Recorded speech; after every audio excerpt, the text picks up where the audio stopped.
Thanks for tuning in to the Jurassic Park-Cast, the Jurassic Park podcast where guests chat with me about Michael Crichton's 1990 novel Jurassic Park, and also Not That Too.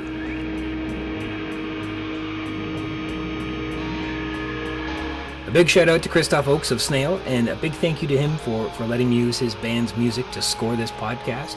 You can find his music on Spotify and Bandcamp, and today's intro is from the song Centipede, and our outro is Super Groovy, both from his debut album Snail. Alright, in this excerpt from episode 37, Bungalow, during the interview we touch on the characterization of the dramatic personae of Jurassic Park, including John Hammond and Lex and Tim, and compare them to their adaptations in Spielberg's 1993 film, and generally, author Michael Crichton is lauded for his insightful and believable science fiction, but widely panned for the depth of his characters. And hey, his bread and butter was science fiction, not drama and pathos. And let's be entirely clear, it's not that he was bad at pathos and drama, see Disclosure, if you want an example, but his pulp sci-fi thrillers had no need for a greater emphasis in those areas, did they? But I think some of his characterization was really subtextual, and I give an example in the discussion section of episode 37. Which I'll recap here. But first, to jolt our memories, here's a brief description of Norman Atherton, who I'll be mentioning just so we have all the references available to us in this podcast here. Atherton was Hammond's partner in launching International Genetic Technologies Incorporated. He was a Stanford geneticist who was Hammond's partner in the Tiny Elephant venture, we're told on page 59. He had his own laboratory and was the brains behind Hammond's genetics company idea. He had created a tiny elephant, but he couldn't recreate the experiment, though he had tried, on page 60, we're told. This tiny elephant was the linchpin of the pachyderm portfolio, which Hammond and, you remember Donald Gennaro, cooperated on to raise $870 million in venture capital, and that was used to finance the launch of InGen. Now, Atherton had terminal cancer, and his death threw the lab at Stanford University into, quote, confusion as well as mourning, and is what led to Hammond recruiting a 28-year-old Henry Wu, which was Atherton's most promising student, away from researching at a university and working for a private company instead.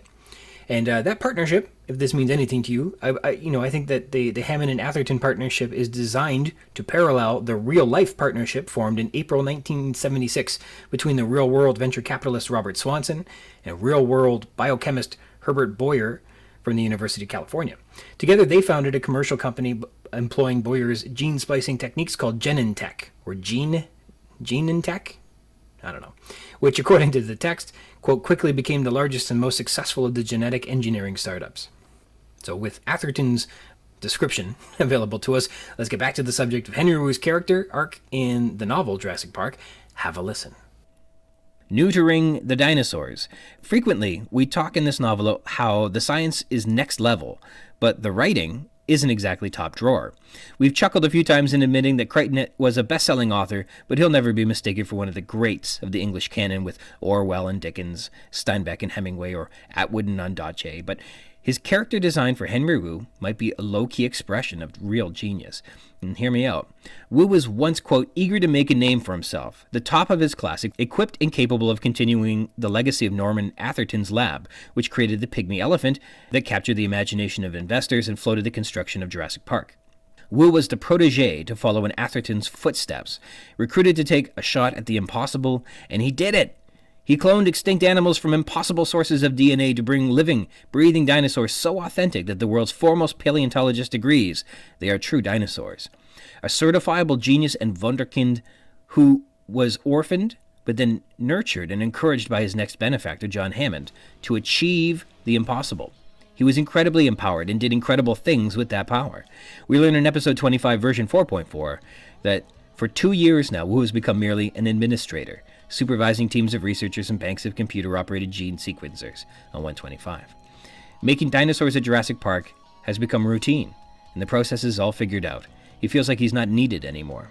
Now in this chapter, rather than pursuing his intellectual curiosities, like looking for the frog DNA in his gene sequences, or even investigating why the monitors and telephones are malfunctioning, he, quote, dutifully dips his spoon in the ice cream because Hammond tells him to. And as we said a couple times before now, he obeys, he always obeys, and he always has.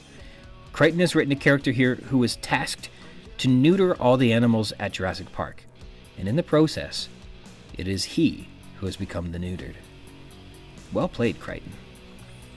So what do you think? Has Hammond transformed Wu into the antithesis of what Wu set out to accomplish? You can let me know in the comments if you want. We can obviously observe through the text that Wu is beginning to feel disenfranchised, right?